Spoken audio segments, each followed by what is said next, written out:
Assalamualaikum warahmatullahi wabarakatuh. Halo guys, perkenalkan nama saya Muazzana Al-Hasifa dari kelas 2C Fakultas Hukum Universitas Surya Kencana.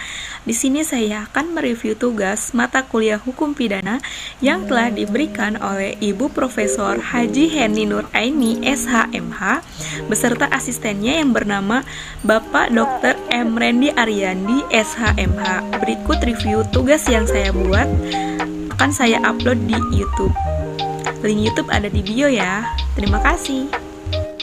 Baik, jadi di sini saya akan mereview tugasnya. Jadi, apa itu hukum pidana?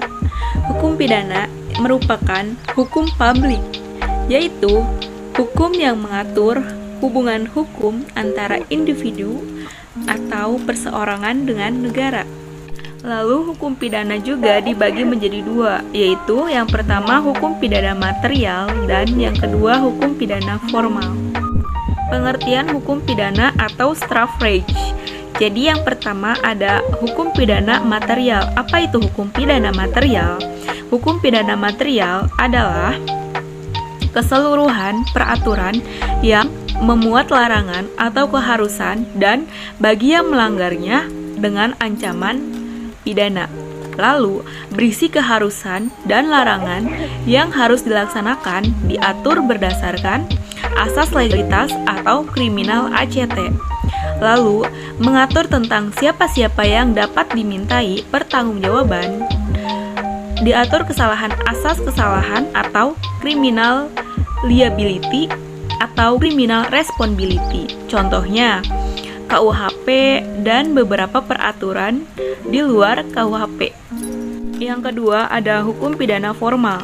Apa itu hukum pidana formal? Jadi, hukum pidana formal adalah keseluruhan peraturan yang memuat hak atau cara-cara negara untuk memberikan pemidanaan terhadap orang-orang yang melakukan perbuatan yang terlarang atau TP. Lalu, atau ada pengertian lainnya yaitu merupakan hak negara yang dilakukan oleh aparat penegak hukum atau kriminal prosedur. Contohnya, KUHP atau Undang-Undang Nomor 8 Tahun 1981. Selain pengertian hukum pidana, di sini saya akan mereview ada juga pembagian kitab-kitab undang-undang hukum pidana. Jadi, bagian yang bersifat umum yaitu berlaku untuk seluruh ada bagian khusus. Bagian khusus itu yaitu untuk mengatur perbuatan-perbuatan mana yang dapat dipidana dan disertai ancaman atau berupa sanksi bagi yang melanggarnya. Contohnya diatur dalam buku 2 pasal 104 tentang kejahatan. Yang kedua ada buku 3 pasal 489 sampai 589. Lalu yang selanjutnya ada berlakunya hukum pidana.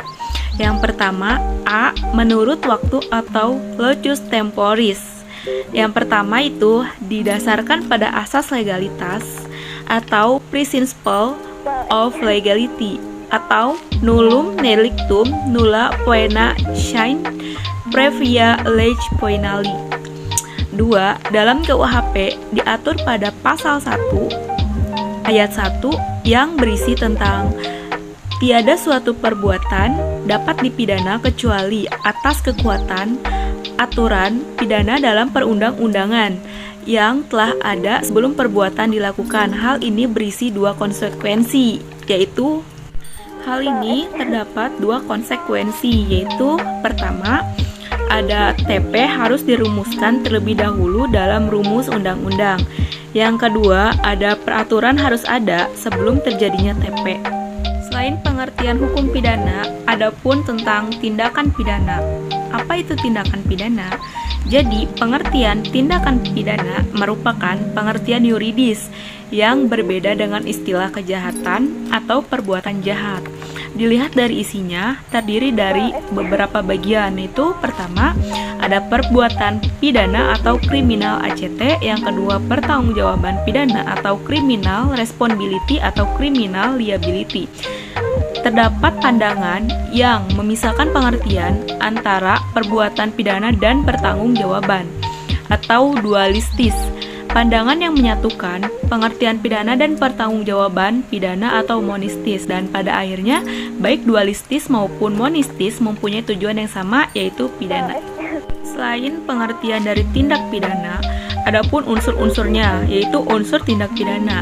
Unsur tindak pidana dibagi menjadi dua, yaitu ada unsur objektif dan unsur subjektif. Unsur objektif yaitu perbuatan atau kelakuan atau akibat yang menjadi syarat mutlak dari delik. Yang kedua ada unsur subjektif. Apa itu unsur subjektif? Unsur subjektif adalah kesengajaan atau dolus. Yang kedua ada kealpaan atau culpa, niat atau forenemen, maksud atau oomegrik, dan dengan rencana terlebih dahulu atau made for the chest, right atau perasaan takut atau fresh. Selain pengertian unsur dari tindak pidana, adapun jenis-jenis tindak pidana. Jenis-jenis tindak pidana dibagi menjadi dua, yaitu menurut KUHP dan menurut doktrin. Yang pertama itu ada jenis tindak pidana menurut KUHP, yaitu kejahatan atau misdrijum, buku 2 pasal 104 sampai 488 KUHP. Yang kedua ada pelanggaran atau overtradingem, buku 3 pasal 489 sampai 569 KUHP. Next, pelanggaran atau overtradingem, buku 3 pasal 489 sampai 569 KUHP itu dibagi menjadi lagi dua bagian. Yang A yaitu perbedaan kejahatan dan pelanggaran. Menurut MVT didasarkan pada penilaian kuantitatif, yaitu kejahatan sanksinya lebih berat dibandingkan dengan sanksi pelanggarannya. Yang kedua, selain itu juga didasarkan pada kualitatif bahwa 1. Kejahatan atau delik hukum atau recht delik atau malapersi. Yang kedua ada pelanggaran, yaitu delik undang-undang atau wet delik atau malakuia atau prohibilita. Dan jenis-jenis tindak pidana yang terakhir menurut doktrin yaitu 1. Ada delik formil dan delik material. Yang kedua ada delik komisionis atau delik omisionis, delik komisionis per omisionismen, komisa. Yang ketiga ada delik dolus atau delik culpa. Lalu ada delik tunggal dan delik berganda. Lalu ada delik aduan dan bukan delik aduan. Lalu ada delik politik dan delik umum. Dan yang terakhir ada delik khusus dan delik umum. Mungkin itu saja review tugas materi yang dapat saya sampaikan.